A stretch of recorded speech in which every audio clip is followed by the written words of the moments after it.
नमस्कार, स्वागत है आपका बीटीवी न्यूज में। आपके साथ मैं हुसना और आइए करते हैं खबरों की शुरुआत इस खबर के साथ। प्रधानमंत्री नरेंद्र मोदी के जबलपुर आगमन के दौरान डुमना से लेकर गैरिसन ग्राउंड तक सुरक्षा के कड़े इंतजाम रहे। गैरिसन मैदान के आसपास के क्षेत्र छावनी में तब्दील नजर आए। वहीं पुलिस बल के साथ ही एसपीजी की भी पैनी नजर रही। जबलपुर प्रवास पर आए देश के प्रधानमंत्री नरेंद्र मोदी की सुरक्षा को लेकर पुलिस विभाग सजग रहा और डुमना एयरपोर्ट से लेकर गैरिसन मैदान तक सुरक्षा के कड़े इंतजाम रहे। जगह जगह बैरिकेडिंग कर पुलिस बल तैनात किया गया और सभा स्थल के पास छावनी जैसा माहौल नजर आया। पुलिस और एसपीजी की नजरों से होकर ही हर व्यक्ति मैदान तक पहुंचा। बताया जा रहा है कि तकरीबन 2000 पुलिसकर्मियों का बल लगाया गया था। शहर में नगर निगम के करीब 50 मार्केट हैं। उसके बावजूद नगर निगम कंगाल है। किराएदारों ने दुकानें उप किराएदारी पर चढ़ाकर रखी है और करोड़ों रुपए कमा रहा है, लेकिन नगर निगम के हिस्से में सिर्फ थोड़ा सा किराया आ रहा है। यानी मकान मालिक कंगाल और किराएदार मालामाल। शहर में नगर निगम के करीब 50 मार्केट हैं जो सभी प्राइम लोकेशनों पर स्थित हैं, लेकिन इनकी दुकानों से नगर निगम को मात्र 1500 रुपए ही किराया मिलता है, जबकि 80% किराएदारों ने गैर कानूनी तरीके से दुकानें उप किराएदारी पर उठा रखी हैं और लाखों रुपए किराया वसूल रहे हैं। इस बात का खुलासा सर्वे में हुआ। जिन लोगों को दुकानें किराए पर दी गई उनके स्थान पर दूसरे लोग व्यापार कर रहे हैं, जबकि किराएदारी पर किराएदारी संभव नहीं है। एक्सटेंशन। वहीं गुरंदी की 80 दुकानों से 1 रुपए भी किराया नगर निगम को नहीं मिलता है। गुरंदी का मार्केट किसी पेंच में उलझा हुआ है। जानकारों का कहना है कि नगर निगम के बाजार अधीक्षकों के कारण ये स्थिति बन रही है। नियम शर्तों के मुताबिक हर 3 वर्ष में जो किराया बढ़ाना चाहिए था वो नहीं बढ़ाया गया, जिसके चलते नगर निगम को नुकसान हो रहा है। नगर निगम कमिश्नर यदि इस ओर ध्यान दें तो निगम की कंगाली दूर हो सकती है। विभिन्न मांगों को लेकर आंदोलन कर रहे विद्युत कर्मी संगठनों ने 6 अक्टूबर से अनिश्चितकालीन हड़ताल करने का शंखनाद कर दिया है। इसी सिलसिले में एक बैठक आयोजित हुई जिसमें हड़ताल की रूपरेखा तैयार की गई।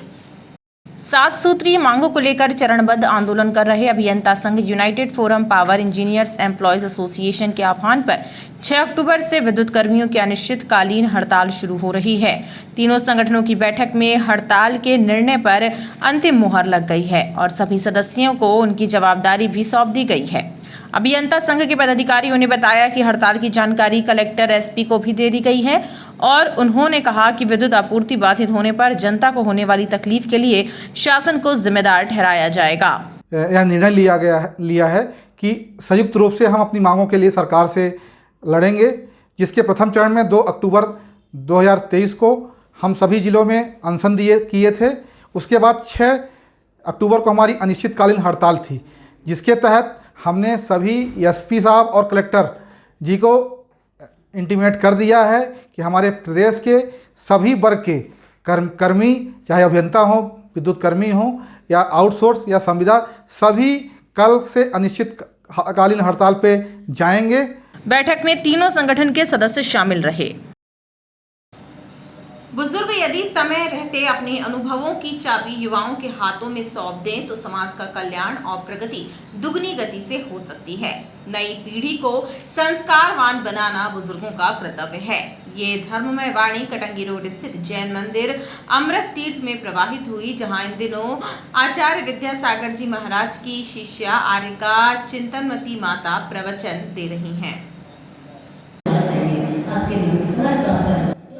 कटंगी रोड स्थित जैन मंदिर अमृत तीर्थ में इन दिनों आचार्य विद्यासागर जी महाराज की शिष्या आर्यका चिंतनमती माता द्वारा धर्म की व्याख्या की जा रही है, जिसे सुनकर श्रद्धालु पूर्ण लाभ अर्जित कर रहे हैं। आर्यका चिंतनमती माता ने कहा कि बुजुर्गों के पास जीवन के अनुभवों का खजाना होता है। यदि उन्हें युवा पीढ़ी से साझा किया जाए तो कई सामाजिक पारिवारिक समस्याओं का समाधान आसानी से हो सकता है। शक्ति बिखर जाएगी तो आपके पास बचेगा क्या? इसलिए अपने आप को संगठित करें। युवा संगठन जो बुद्धि है, यदि उनको आप आगे लाते हैं वह कार्य आगे बढ़ सकते हैं। बड़े बड़े क्षेत्र तो बनाते जा रहे हैं, लेकिन आपकी जिंदगी कितने दिन की है? कब तक आप उसे संभाल सकें, उसके लिए आवश्यक है कि आप अपनी चाबियों को युवाओं के हाथ में सौंप दें। आपके हाथ में जब तक चाबी लटकी रहेगी, युवा अगर कुछ नहीं कर पाएगा तो युवाओं की बुद्धि आज के अनुसार चल रही है, वो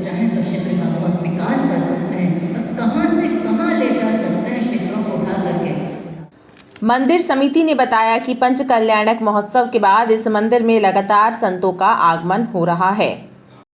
आचार्य भगवान विद्यासागर जी महाराज की वंदनीय आरिका शिष्या आरिका चिंतनमती माता जी सासंग अमृत तीर्थ जिनालय में विराजमान हुई। उनके सानिध्य में प्रतिवर्षानुसार इस वर्ष भी हम क्षमावाणी पर्व और वार्षिक उत्सव ढारों के नाम से जो जाना जाता है उसका भव्य समारोह कर रहे हैं। बड़ी संख्या में लोग प्रवचन सुनकर पूर्ण लाभ अर्जित कर रहे हैं। राइट टाउन क्षेत्र में आवासीय भूखंडों पर अवैध रूप से संचालित हो रहे कार बाजारों से क्षेत्रवासी परेशान हैं। शाम ढलते ही ये कार बाजार हाथों में तब्दील हो जाते हैं और जमकर शराबखोरी होती है। महिलाओं और लड़कियों का घर से निकलना तक मुश्किल हो जाता है। राइट टाउन क्षेत्र में संचालित हो रहे कार बाजारों से लोग परेशान हैं। लोगों का कहना है कि दिन भर इन कार बाजारों में असामाजिक तत्वों का डेरा रहता है और शाम ढलते ही शराबखोरी चालू हो जाती है, जिसकी वजह से रिहायशी इलाकों की शांति भंग होती है। महिलाओं और बच्चों का घरों से निकलना मुश्किल हो जाता है। नगर निगम एवं पुलिस से कई बार शिकायतें की गई, लेकिन कोई कार्रवाई नहीं हुई। खास बात यह है कि अधिकांश कार बाजार आवासीय भूखंडों पर संचालित हो रहे हैं। सरकार को राजस्व की हानि भी पहुंचाई जा रही है। इसमें नगर निगम बाजार विभाग के अधिकारियों की भी मिली भगत है। बैंक ऑफ बड़ौदा के बाजू में 3-4 साल से कार बाजार है, उससे हम लोग बहुत त्रस्त हो चुके हैं। वहाँ पे खूब दारूखोरी, जुआ ये सब होता है, बहुत गंदा माहौल होता है, गाली गुफ्तारी चलती रहती है वहाँ पर। इसलिए हम लोग चाहते हैं कि यहाँ पर कार बाजार ना खोले। हम लोग का ये अनुरोध है प्रशांत भैया से कि वो यहाँ पे कार बाजार ना खोले। परेशानी ये है कि कार बाजार होने से हम लोगों को सबसे ज़्यादा अव्यवस्थाएं होती हैं।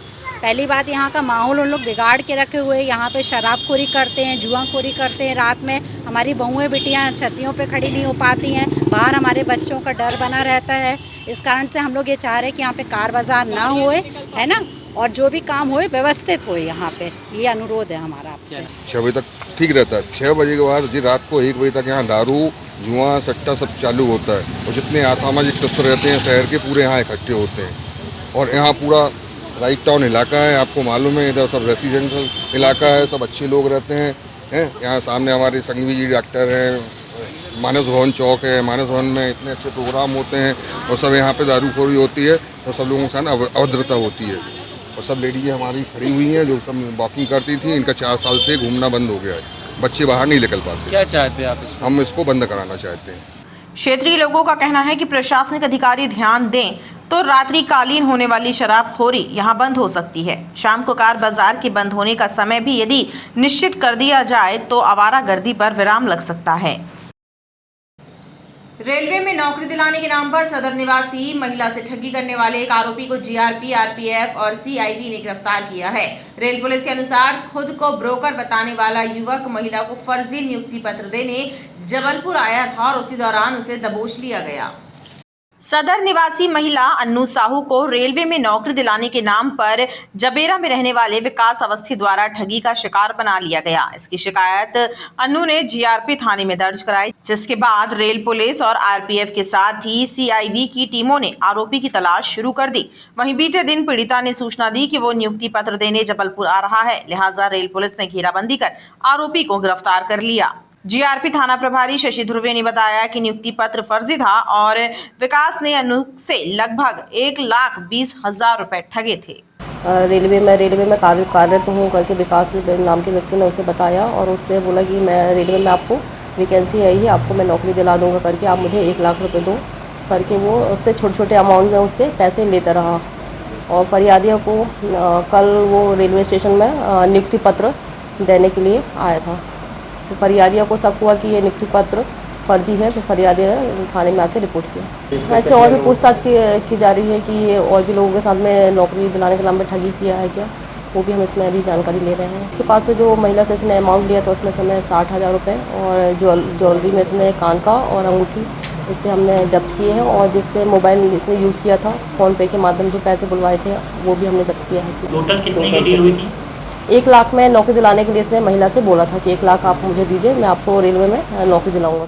जीआरपी आरोपी से पूछताछ कर ठगी की अन्य वारदातों की भी जानकारी हासिल कर रही है। मानसून की विदाई के साथ ही मौसम में भी बदलाव देखा जा रहा है। रात के वक्त हल्की गुलाबी सर्दी दस्तक देने लगी है और न्यूनतम तापमान में भी गिरावट हो रही है। मौसम वैज्ञानिकों के द्वारा मौसम शुष्क रहने की संभावना जताई जा रही है। मानसून की विदाई हो चुकी है और उसके साथ ही शहर की फिजा भी बदलने लगी है। हवाओं का रुख दक्षिण पूर्वी हो गया है एवं तापमान में भी कमी आने लगी है। मौसम विभाग से मिली जानकारी के अनुसार अधिकतम तापमान 32.6 डिग्री सेल्सियस रहा एवं न्यूनतम तापमान 18 डिग्री सेल्सियस दर्ज हुआ, जो कि सामान्य से 4 डिग्री कम था। वहीं रात के वक्त हल्की ठंडक महसूस की जा रही है। खबरों का सिलसिला लगातार जारी रहेगा। आप देखते रहिए BTV।